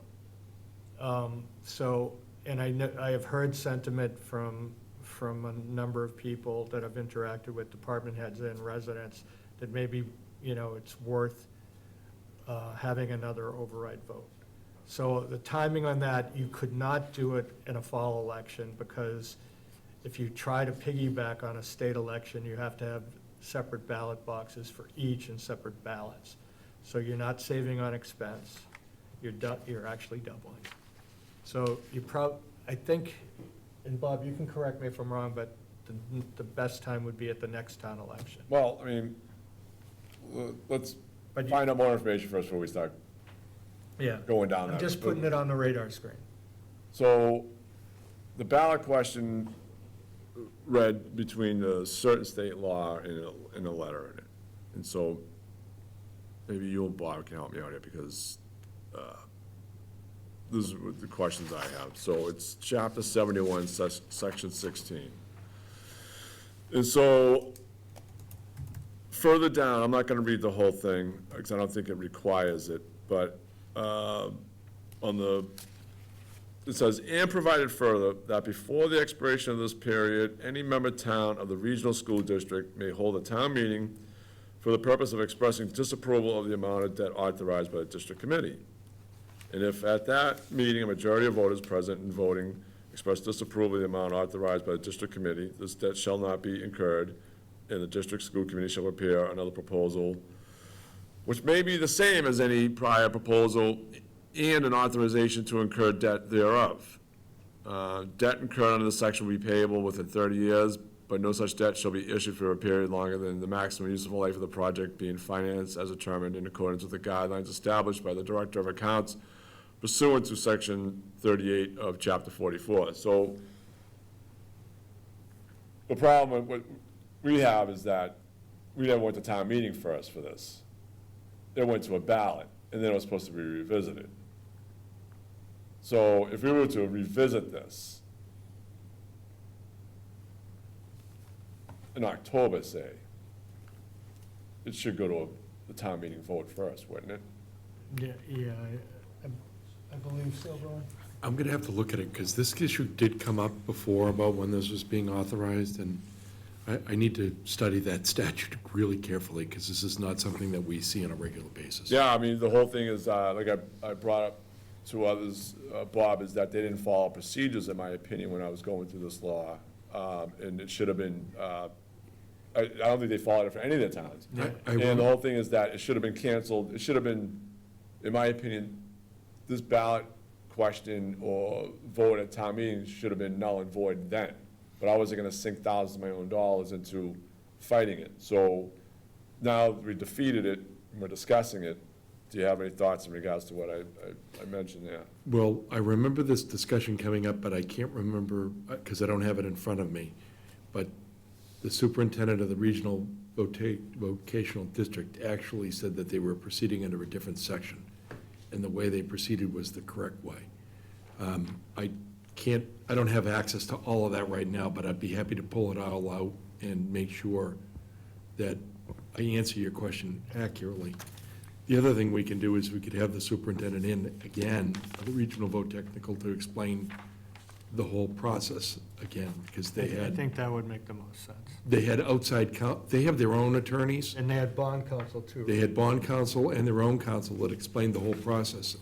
And my. Oh, no, they were giving me their opinions, and like anything else, they were telling me, no, it's legal, and I go, no, it's clearly black and white in the law. You didn't issue, when this was put forward, when this was approved by the South Shore Vortex School Committee, this did not meet the timeline in which it was supposed to be brought forward to the select board. And they're telling me another thing, which I wholeheartedly disagree with them on in regards to the matter. What I look at is that this should have been voided out one way or the other before you even got to this far. So going off the rest of this, in the case of a vocational regional school district, if the district agreement so provides, or is amended to so provide, such debt may also be incurred if 2/3 of the member towns do not vote disapproval within 60-day period, provided that said towns which have not voted disapproval agree. So do we know what the agreement calls for in the schools? Well, actually, I don't know if the schools or the town that agreed with the South Shore? Do we know what that agreement states in regards to this? I All right, so we need to look at that, I right? do not know We'd the have to answer look to at that. Okay. Voted to disapproval, agree. Within 90 days of the date on which said debt was authorized to pay the total bond indebtedness authorized by the district committee without contribution by the member towns which voted disapproval of the amount of said debt. The member towns of such vocational regional district which have voted disapproval of the new indebtedness shall have the right to retain the membership in the school district as provided in the district agreement, except that they shall not be allowed any added enrollment that might result solely from the expansion of facilities that occurs on account of said new indebtedness. So, in reading that, what does that mean? Does anybody know what that exactly means? Where, all right, if we voted against it, what is our commitment to this indebtedness, especially if we can't add any more students? I mean, it's kind of confusing here in regards to it. You know, we voted against it, the disapproval of the new indebtedness, but we shall retain the right of our membership in the school district as provided, but we should not be allowed any added enrollment. So, I mean, the way I'm reading that is that, if we can't add any more students, even though we voted against it, that we wouldn't be responsible for the new indebtedness. But, what do you think? Again, I think without having the experts in this law present, I think we're not helping you the way you need to be helped here. Well, who are the experts? Who would you classify as experts? Well, one of the school lawyers and one of the bond counsel that Yeah, but you know, structured this whole thing. I believe that the only thing that we've disapproved is whether we were going to have a debt exclusion or we're going to pay it inside the operating budget. You're gonna be responsible for that money either way. And so if we don't do a debt exclusion, it's gonna have to come through the operating budget. or we, The ballot question passed in town, and it passed in all the other communities, so we have already passed whether the new school is going to be built. How we're gonna pay for it is inside the operating budget or via a debt exclusion article. well, I mean, maybe, correct me if I'm wrong, but I mean, as this reads, it says, in the case of, which is the question mark, in case of the vocational regional school district, if the district agreement so provides or is amended to so provide, such debt may also be incurred if 2/3 of the member towns do not vote disapproval within 60-day period provided in said towns which have not voted disapproval agree. And within 90 days of the date in which said authorized. So, but you know something, that's 60 days, I think that's 60 days to the town meeting, right? That was from I when think they that was set- all the ballot question issue, Mr. I think Kelly. that was I think the 60 days was set from the time the school committee, social vote tech, set the debt up until the time that we had Well, to. They haven't set the debt yet. We don't know what the actual cost is. That'll come at some point.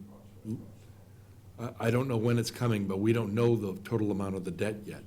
What we've, Well, as a town, we don't, but they already established the debt as 277, I believe. I don't think we've been given our specific assessment. They've estimated. Oh, no, that's the issue, is because I think that's why it failed, because they didn't have a number on it.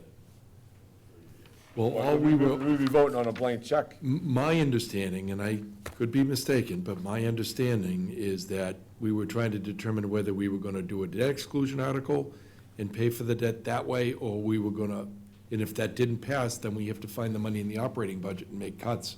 That's what we just voted on. It wasn't the number itself, it was just how were we gonna pay it, as an override or within the budget. That's all we were voting on. The ballot question is whether we were going to approve the new school, and that passed. And it passed in, I think, in all the towns. It All the didn't. towns that passed, Correct. besides, yeah. No, it passed everywhere. It didn't pass in this town. It passed in Marshfield, too. Ballot Ballot question? question. The Yeah. ballot question was about the The recent ballot question we just voted on was just whether we were gonna pay for it as a debt exclusion Yeah, article. But the ballot question that we voted on back in January at the special you election, mean the warrant article? no, it was a ballot. Oh, that's right, oh, no, we had a special election back then. Well, that's what I'm trying, Yeah, I yeah, think yeah, yeah. we may I be remember that. mixing Right, that right. concept with this concept. Right, And I agree with you that we voted not to do a debt exclusion and that we have to find the money in our operating budget. Now, there's a whole other issue of whether we want to remain in, and I'd like the time to go through the process so that I can outline it for you if that's the consideration you want to give. well, let's put it this way, I think all options should be on the table, I mean, because, we're, next year, well, after this budget, I think all three of us are really gonna have to stop putting, our heads together and with everybody else in regards to what we're gonna do about next year's budget, and. Your discussion's almost. South Shore VOTEC is, has to be on the table. There's a big component to what we're expending. I mean, the schools in Marshfield, to my understanding, is roughly $18,000 a student, but the schools can't forego that money in regards to the relationship to the students that are going to South Shore Tech because they need to pay their operating expense, unless they figure out something between now and the next budget cycle. So we're paying twice for the students between that, we're supposed to go to Marshfield, and now they're going to South Shore Tech. Right? So we're paying $36,000 a student a year. And that number's gonna grow as the amount of students choose to enroll in South Shore Tech. I don't think that math's correct. I think what you're referring to, though, is if there's a reduction in the number of students attending Marshfield Public Schools, there should be a commensurate reduction in the school budget to reflect that. They can't retain the fundings because that money isn't just going back to the town, it's going to South Shore Voc Tech to pay for that education, for those kids to be educated there. So your budget for your Marshfield schools, where they used to go, should be reduced, and the budget for the Voc Tech absorbs that. Let's put it this way. Because Chapter 70 money is going to flow with the kid. To my understanding, talking to a school committee member, they said that they can't forego that money because they need it for their operating costs. And I asked them, I was like, so essentially we're paying twice for the kid between South Shore Tech and Marshfield? He goes, yes. So I guess we need to have a discussion with the school committee in regards to their funding, and then, because I'm under the understanding, talking to the school committee member, that we are paying twice for the kid right now. Okay, well, we've got to have, that's one discussion we have to have, and I would suggest that we invite the superintendent of South Shore Voc Tech back in to talk about the ramifications of the failure of the debt exclusion, so that, we have a better and a crystal clear understanding of what, the budget impact is of that vote. Yeah, I mean, the budget, you're saying between where the money's coming from, between operating expenses or This is an debt, override. yeah, this is for the debt exclusion. And then the other thing, I guess, as a town, we have to consider is, do we vote to get out? I don't think that comes without a cost either. Maybe right, but at the end of the day, it may very well be cheaper than what we're going through right now, possibly. But those are things that we'll have to discuss, in my opinion. Okay. I think that, did you have anything to add, Steve? I'm sorry. Please, thank you. Which member of the school committee did you talk to? I don't know if I should say, but I'll say Rich Greer. Okay, yeah, no problem.